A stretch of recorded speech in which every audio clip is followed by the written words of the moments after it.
Paz do Senhor a todos, meus irmãos em Cristo. Você que não tem um encontro com Deus, receba essa paz no seu coração. Nesta noite, diante dos irmãos, eu quero trazer uma palavra para você. Uma palavra que vai te ajudar. Uma palavra que vai nos ajudar. É em 1 Tessalonicenses, capítulo 5, versículo 16 e o 17. Porque o mesmo Senhor descerá do céu, com a voz do arcanjo e com a trombeta de Deus. E os que morrerem em Cristo ressuscitarão primeiro.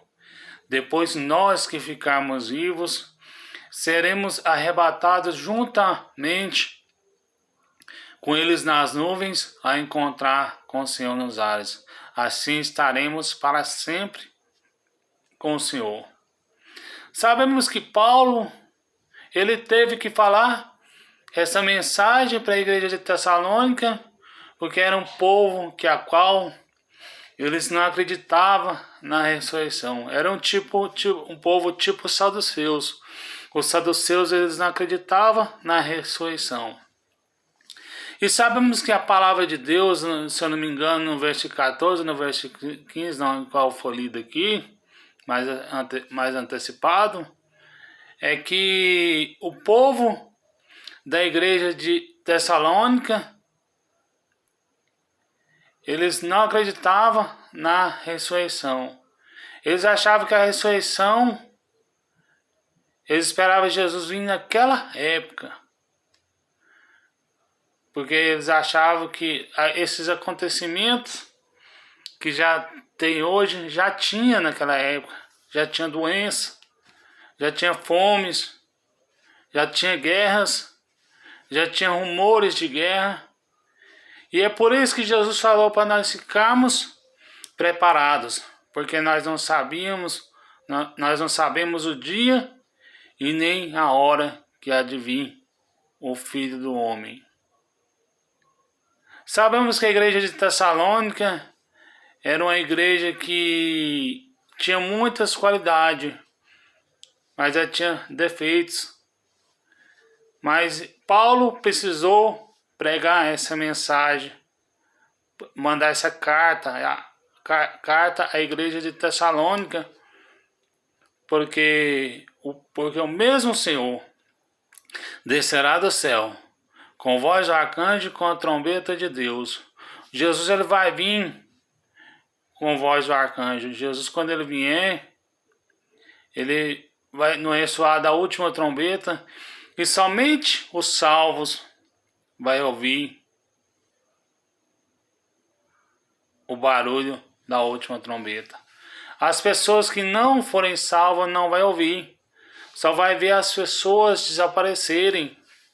E muitos vão falar, será que foi o disco voador, levou para outro planeta? Mas não é. O próprio Jesus arrebatou a igreja.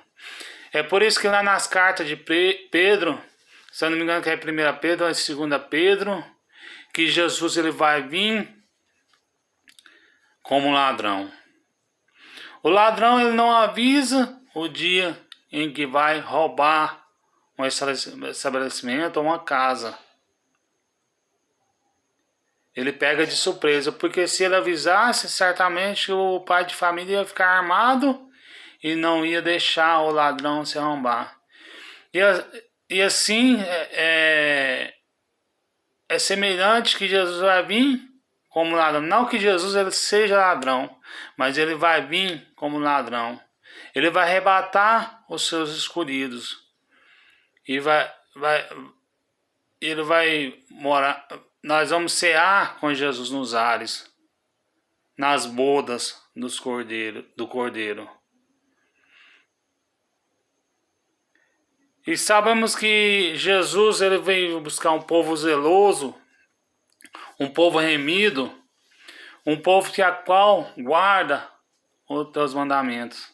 Apocalipse fala, eis que venho sem demora, guarda o que tens, para que ninguém tome a tua coroa. Jesus ele pode vir daqui 5 minutos, daqui meia hora, daqui 1 ano, daqui 10 anos, daqui 100 anos. Nós não sabemos o dia e nem a hora. O mais importante é de nós ficarmos vigilantes. Naquele tempo de Jesus, no tempo dos apóstolos, o povo já achava que a vinda de Jesus era naquela época. Porque naquela época já tinha rumores de guerra. Naquela época tinha terremoto. Naquela época tinha fome, tinha peste. Mas não igual agora. Hoje tem muito. Mas a Bíblia não sabe que isso é o princípio de dores. Porque o princípio de dores, meus irmãos, é angustiante. Hoje nós temos esse Covid-19, que é a qual mata as pessoas. Agora está saindo a vacina para todo mundo. Até em setembro eu acredito que todo mundo vai estar vacinado. Mas o importante, meus irmãos, é nós estarmos lúcidos, guardando a palavra de Deus, vigiando a todo momento. Porque a palavra de Deus está escrito: vigiai e orai. Porque nós não sabemos o dia e nem a hora que há de vir o Filho do Homem. Sabemos que João, capítulo 3, versículo 16, 17 e 18. Porque Deus, ele amou o mundo de tal maneira que enviou seu único Filho ao mundo, que é Jesus, para que todo aquele que nele crê não pereça, mas tenha a vida eterna. No versículo 17. Porque Deus veio ao mundo não que o condenasse o mundo, mas que o mundo fosse salvo por ele. Aqueles que não creem em seu nome, no versículo 18, está condenado, mas aquele que crê vai estar salvo. Porque sabemos que Jesus, ele é o alfa, ele é o ômega. O alfa é a primeira letra do alfabeto grego, que é a letra A. E o ômega é a última letra do alfabeto grego, que é a letra Z. Ou seja, ele é o princípio e o fim. Jesus nos deu um mandamento, que é amar a Deus sobre todas as coisas e o próximo como a nós mesmos. Meus irmãos, esse é um dos maiores mandamentos que tem. Se você tem um seu irmão e guarda a mágoa do seu irmão, da sua irmã, tenta se libertar, porque isso não é fácil de se libertar. Eu não julgo vocês, mas que Jesus venha te libertar. Porque quando nós liberamos o perdão, quando nós humilhamos para o nosso Deus e reconhecemos que sem Ele nós não somos nada, nós aliviamos quando nós perdoamos o nosso próximo. A Bíblia nos fala lá na oração do Pai Nosso: perdoar nossos pecados assim como nós perdoamos aqueles que nos têm ofendido. E sabemos que a vinda de Jesus está próxima, meus irmãos. Lá em Mateus, capítulo 24, a Bíblia nos fala que é o princípio de dores. O povo hoje não quer saber de buscar a presença de Deus. O povo hoje não quer ter um conserto com Deus. A Bíblia nos fala que a vinda do Senhor será como o dilúvio. Noé pregava. Noé, ele pregava arrependimento. Mas o povo falava: esse velho está ficando gagá. Ele está doido. Como é que vai vir um dilúvio, sendo que nunca choveu na face da terra? Naquela época não tinha chovido mesmo. Mas a primeira vez que choveu foi depois do dilúvio. E houve o dilúvio. E Noé entrou na arca com os animais, as esposas dos seus filhos e a sua esposa. E a Bíblia nos fala que o anjo fechou a porta da arca.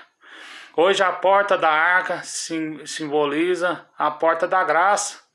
A porta da graça hoje está aberta, mas vai vir dias que ela vai fechar. E aí já é tarde, meus irmãos. Nós temos que buscar a presença de Jesus agora. A palavra de Deus está escrita em Salmo 37, versículo 5. Entrega seu caminho ao Senhor, confie nele e o mais ele fará. Às vezes você está falando, não é fácil. Obedecer a palavra de Deus não é fácil, meus irmãos. Porque a Bíblia nos fala que tem que ter sacrifício. Nós temos que obedecer a palavra de Deus. Nós temos que sacrificar a nossa carne. Nós temos que vigiar. Porque na verdade o Espírito está pronto. Mas a carne, ela é fraca. A nossa carne, meus irmãos, só quer saber de dormir, tomar café, tomar Coca-Cola, comer um churrasquinho, mas nós não queremos saber de jejuar. Mas o Espírito nos vivifica, o Espírito nos fortalece. E sabemos que Jesus, ele é bom, ele é maravilhoso. Lá em João, capítulo de número 14, o versículo 1, 2 e 3. Não se turbe o vosso coração. Credes em Deus, credes também em mim. Na casa de meu pai há muitas moradas, porque se não fosse assim, eu vos teria dito, vou lhes preparar o lugar. E quando eu for e vos preparar o lugar, eu voltarei para vocês, para mim mesmo, para vocês mesmos, para que onde eu estiver, estejais vós também. E Tomé estava sem entender porque Jesus falou sobre o caminho, melhor dizendo, sobre as moradas. Então Tomé falou, o Tomé sendo incrédulo não tinha entendido o projeto da salvação. Então Tomé fala, mestre, mostra-nos o caminho. E Jesus disse, eu sou o caminho, a verdade e a vida. E ninguém vem ao Pai a não ser por mim. E Felipe fala, Jesus fala, eu sou... E Felipe fala, mestre, mostra-nos o Pai. E Jesus fala, se você vê o Pai, você vê a mim. E Jesus diz, basta. Mas os discípulos só foram entender o processo da salvação depois que eles receberam o batismo com o Espírito Santo. Antes eles ficavam presos em Jerusalém. Eles só ficavam falando, mas eles ficavam falando que Jesus ressuscitou. Mas eles ficavam presos. E sabemos que Jesus, ele desceu como um vento veemente e impetuoso. E Pedro e João, quando ele está na porta do templo chamado Formosa, e aquele paralítico fala, esperando receber alguma coisa, e Pedro e João disse, não tenho ouro e não tenho prata, mas o que tenho, isso eu te dou. Em nome de Jesus Cristo, o Nazareno, levanta-te e anda. Meus irmãos, às vezes eu não tenho nada para te oferecer, eu não tenho ouro, não tenho prata, mas o que eu tenho de mais precioso é essa mensagem. Eu ofereço Jesus, porque somente Jesus liberta, somente Jesus que transforma. E sabemos que a Bíblia nos fala em Salmo 46, o Senhor é nosso refúgio e fortaleza, socorro bem presente na hora da angústia. Se você está angustiado, triste, abatido, o Senhor é nosso refúgio e fortaleza na hora da angústia. Salmo 40, esperei com paciência no Senhor, e Ele ouviu o meu clamor, e Ele se inclinou para mim. Quando nós ouvimos, saímos da ansiedade e ouvimos a palavra de Deus, o Senhor inclina para nós, Ele inclina, Ele olha lá de cima, Ele olha para baixo. Porque Davi, mesmo ele sendo ungido rei de Israel, ele não quis matar Saul ali na caverna de Adulão, porque Saul era um homem de Deus, e ele esperou com paciência, e Deus o exaltou, começou reinando o reinado de Judá, para depois ele reinar sobre Israel. Às vezes nós somos ansiosos, meus amigos, que nós queremos uma coisa, é para já, é para ontem, mas não é assim. Nós temos que esperar com paciência. Nós temos que esperar com paciência o arrebatamento do Senhor. Nós temos que ser ansiosos com as coisas de Deus. Nós esperamos o arrebatamento do Senhor. Nós estamos guardando o mandamento de Deus. Tudo tem o seu tempo determinado por Deus. Nós temos que buscar a presença de Deus. Você tem que ficar ansioso aí para a casa do Senhor. Nós não devemos ser ansiosos para fazer aquilo que não é chegada ao tempo de Deus. No tempo de Deus, Deus vai te dar esse carro que você tanto pediu para Deus. No tempo de Deus, Deus vai te dar uma esposa maravilhosa. No tempo de Deus, Deus vai te dar riquezas. Mas o mais importante de tudo é você obedecer os mandamentos de Deus. Porque riqueza não salva ninguém. Mas é bom ser rico. Quem que não quer ser rico nessa terra? Todo mundo. Porque a riqueza, quem sabe dominar a riqueza, controlar a riqueza, não vai ser condenado. Porque Jó era um homem temente a Deus. Era um homem que tinha riqueza, mas não atrapalhou ele de servir a Deus. Então tem pessoas que Deus dá certo tipo de riqueza e tem pessoas que Deus não dá riqueza. Mas agora voltando lá para o arrebatamento da igreja. Meus irmãos, vamos guardar esses mandamentos. Sabemos que a palavra de Deus está escrita em João, capítulo 1, versículo 1, 2 ou 3. No princípio era o Verbo, e o Verbo estava com Deus, e o Verbo era Deus. Todas as coisas foram feitas por Ele, e sem Ele nada do que foi feito se fez. Jesus ele estava no princípio com Deus. No princípio da criação, Jesus estava com Deus. E Jesus fala, eu e o Pai, nós somos um. E Jesus fala, não vos deixarei órfãos. Irei para o Pai, mas mandarei um Consolador. Este Consolador que está sobre nós é o Espírito Santo, que nos convence do pecado. Porque a Bíblia nos fala, eis aí o Cordeiro de Deus que tira o pecado do mundo. Se você pecou, arrependa-se. Não estou te julgando, porque todos nós temos falha. Porque eu quero que você vá morar nas mansões celestiais, na Nova Jerusalém. A Bíblia nos fala em Apocalipse que a Nova Jerusalém, ela tem 3.000 quilômetros quadrados.